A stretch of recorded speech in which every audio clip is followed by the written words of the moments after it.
Para la segunda entrega de Aprendo Enseñando vamos a presentar el enunciado número 6. Nuestro grupo está hecho por Felipe Duzán, Mateo Montes, Juan Miguel Vega y Verónica Escobar. El enunciado 6 es el siguiente. Sea B un espacio vectorial y sean H1 y H2 dos subespacios vectoriales de B, demuestre que la intersección de H1 y H2 también es un subespacio vectorial de B. Antes de explicar el enunciado y lo que nos pide, primero hay que aclarar qué conceptos clave involucra. En este caso, siendo los conceptos de espacio vectorial y subespacio vectorial. Un espacio vectorial se puede escribir en términos generales como un conjunto de vectores donde para la adición y la multiplicación escalar se siguen un set de reglas base. Los 10 axiomas. Los axiomas son responsables de verificar que las propiedades de la suma y la multiplicación escalar se sigan. Aunque probablemente no sepamos sus nombres de memoria, la mayoría de personas ya están familiarizadas con las propiedades que describen y las han estado utilizando durante años.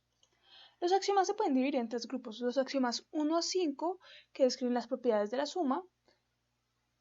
Los axiomas 6, 9 y 10, que describen las propiedades de la multiplicación escalar. Y los axiomas 7 y 8, que describen las propiedades de la distributividad. Esta sería una forma de cómo podríamos visualizar un espacio vectorial B. Una burbuja que representa un conjunto donde se siguen todos los axiomas. Con que en un conjunto no se sigan algunos de esos axiomas, o sea que algunos de sus elementos no se ajusten, este no podría ser considerado un espacio vectorial. Lo que es un subespacio vectorial se hace muy claro con solo oír su nombre. Un subespacio vectorial es un subconjunto de un espacio vectorial conocido que también es en sí un espacio vectorial ya que sigue los mismos 10 axiomas.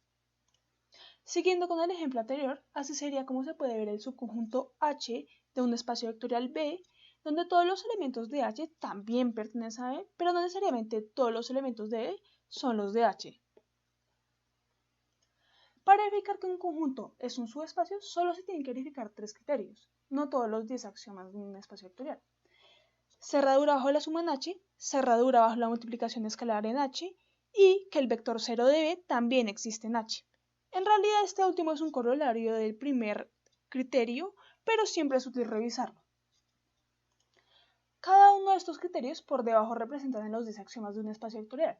Por lo tanto, así podemos también afirmar que un subespacio es un espacio vectorial en sí. De esta forma podríamos ver esta idea ilustrada. Con los conceptos claros, ya podemos volver a leer el enunciado, ver qué nos está pidiendo, qué significa y qué tenemos que hacer para probarlo. Sea B un espacio vectorial y sean H1 y H2 dos subespacios vectoriales de B, demuestra que la intersección de H1 y H2 también es un subespacio vectorial de B. Por lo tanto, teniendo en mente los conceptos que ya mencionamos sobre los subespacios vectoriales, sabemos que lo que tenemos que hacer para probar el enunciado es verificar los siguientes tres criterios. La cerradura bajo la suma en H, la cerradura bajo la multiplicación escalar en H y que el vector 0 de B también pertenece a H. Si verificamos estos tres criterios, habremos completado la prueba. Comencemos con el criterio de cerradura bajo suma. Definamos el espacio vectorial V al cual pertenecen dos subespacios vectoriales H1 y H2. Definamos la intersección entre conjuntos como el conjunto de elementos que pertenecen a dos o más conjuntos al mismo tiempo, H1 NH2. Sean X1 y X2 elementos pertenecientes a la intersección, si X1 y X2 pertenecen a la intersección, también pertenecen a H1. Como H1 es un subespacio vectorial, sabemos que su criterio de cerradura bajo suma se cumple, por lo tanto afirmamos que X1 más X2 pertenecen a H1. Si X1 y X2 pertenecen a la intersección, también pertenecen a H2. Pasa lo mismo en H2. Como H2 es un subespacio vectorial, podemos afirmar que, por su criterio de cerradura bajo suma, X1 más X2 también pertenecen a H2. Como mencionamos anteriormente, la intersección entre dos conjuntos está compuesta de los elementos que pertenecen a uno o más conjuntos simultáneamente. Vemos que X1 más X2 pertenecen a H1 y a H2 respectivamente. Como sabemos que X1 más X2 pertenecen a H1 y H2 al mismo tiempo, podemos afirmar que X1 más X2 pertenecen a la intersección. Ya podemos decir que X1 más X2 pertenece a la intersección de H1 y H2. Entonces podemos afirmar que nuestro criterio de cerradura bajo suma se cumple. Para verificar el criterio de cerradura bajo producto por escalar, definimos los mismos conjuntos que anteriormente, pero ahora en su intersección definimos a un elemento X.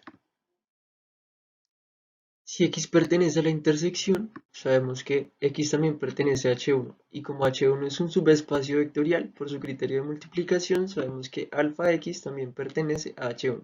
Pasa lo mismo en H2. Si X pertenece a la intersección, X también pertenece a H2, y como H2 es un subespacio vectorial, por su criterio de cerradura bajo producto escalar, alfa X también pertenece a H2. Vemos que alfa X está en H1 y en H2, por lo tanto, alfa X está en la intersección de H1 y H2. Ya sabemos que alfa X pertenece a la intersección de H1 y H2, entonces podemos afirmar que nuestro criterio de cerradura bajo producto por escalar se cumple. Ahora, para comprobar el axioma del elemento neutro, remitámonos un poco a la definición de subespacios. Como ya hemos dicho, el elemento neutro del espacio vectorial tiene que estar necesariamente en los subconjuntos que estemos estudiando para que estos sean subespacios. Ahora, como el problema nos dice que tanto V1 como V2 son subespacios de V, entonces decimos que el elemento neutro del espacio vectorial estará contenido tanto en V1 como en V2. Como estamos hablando de la intersección entre V1 y V2, entonces este elemento neutro tendrá que estar simultáneamente en ambos subespacios. Y con eso decimos que el elemento neutro del espacio vectorial va a estar contenido en la intersección del subespacio V1 con el subespacio V2. Y con eso garantizamos el cumplimiento de este axioma. Para concluir, ya habiendo comprobado los tres axiomas principales, podemos determinar que efectivamente la intersección entre dos subespacios será un subespacio de un espacio vectorial. Listo. Habiendo comprobado que en efecto la intersección de dos subespacios vectoriales de H1 y H2 también es un subespacio vectorial de V, ahora les queremos dejar este ejercicio, un poco ejercicio pregunta. Sea V un espacio vectorial y sean H1 y H2 dos subespacios vectoriales de V, compruebe si H1 unión H2 también es un subespacio vectorial de V o no. En el diagrama que se muestra podemos ver la zona verde es la unión de H1 y H2. Muchas gracias.